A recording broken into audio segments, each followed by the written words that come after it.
Evening everybody, here to tell you about day 11, Loch Lomond to Glen. Just stunning, absolutely stunning.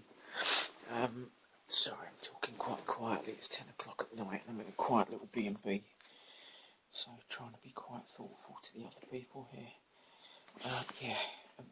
Stunning, amazing scenery. The organisers told us that this is their personal favourite day of the whole trip, and I can see why. It's just amazing. Ended up doing 72 miles, longer than advertised. Started off at Balloch, and then sort of rode around Loch Lomond for I don't know how many miles, but a lot of the morning.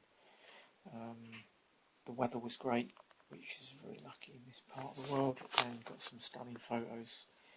Went past the Duck Bay Marina, which coincidentally I've been through before, and yeah, stuck around at the back with the party peloton, as I call them now, the guys that hang back a bit, take it easy, have a bit of a laugh, stop to take more photos. Yeah, today wasn't a day for rushing, today was a day for just drinking everything in. So yeah, beautiful, beautiful morning. Yeah, the afternoon just as stunning, more so in fact. The landscape transformed a bit.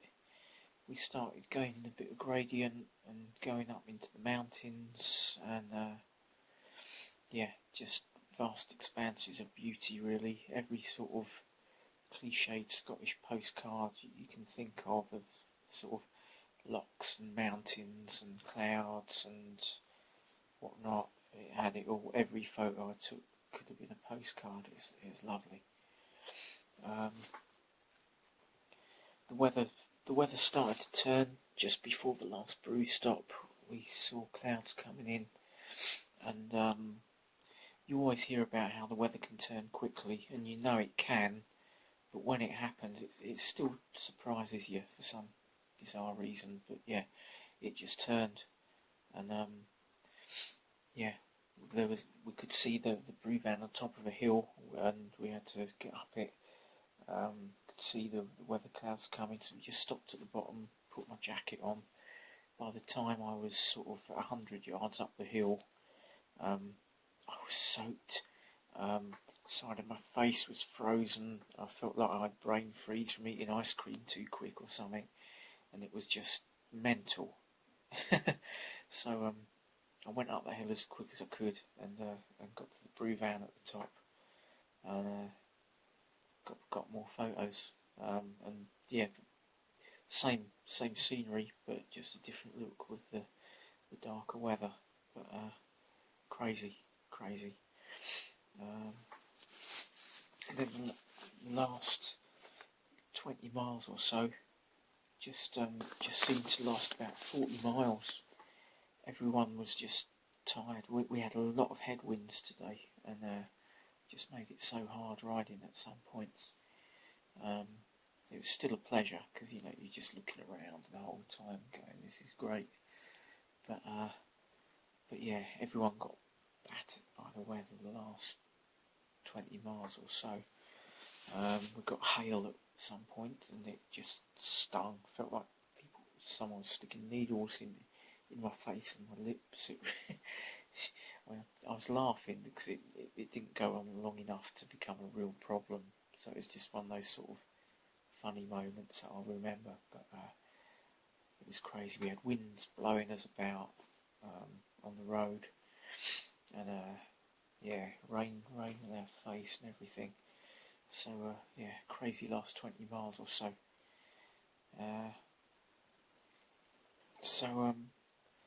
Yeah, met up for the meal tonight, and everyone's just talking about today being an amazing day. Probably everyone's best day so far, and just how battered everyone is from the weather. Really, I feel properly exhausted tonight. It was supposed to be a moderate day, was their grading for it on paper, but no, everyone's really feeling it tonight. I feel I'm probably the most tired I've been on any of the days, and I feel like I was expecting to feel like on this trip, which I haven't really done yet, just sort of achy all over. I guess that's from hanging onto the bike hard and getting blown around a lot, and the extra effort you have to put in with the winds. And yeah, it wasn't just everyone feels the same. Everyone feels the same, but well worth it. Well worth it. I can tell I'm properly tired because when I came back in the B&B tonight, I come upstairs and there's no room numbers on any of the doors. And I didn't bother taking my key because they said I'll just leave it unlocked, and you know they leave their front door unlocked here and everything. And I come up, I didn't know what room I was in, and I guess that's a reflection of A, being in a different B&B every night for the last 12 nights or so now, and B, just being cream crackered from for a hard day. So I'm going to get my head down now, I think, because another early start and another hard day tomorrow. We're going to Inverness tomorrow, and it's going to be 82 miles, and if the weather is bad all day or we have headwinds like that, that is going to be a bloody hard day. So time for me to get my head down, I think.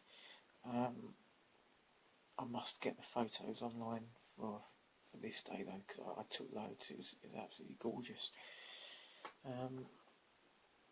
The other thing to mention about tomorrow is I'm looking forward to it because we go through Fort William, and once we go through there, that is the furthest north I've been in the British Isles. So once we head out of there, I'm going higher than I've ever been before, in the British Isles at least, and unexplored territory again.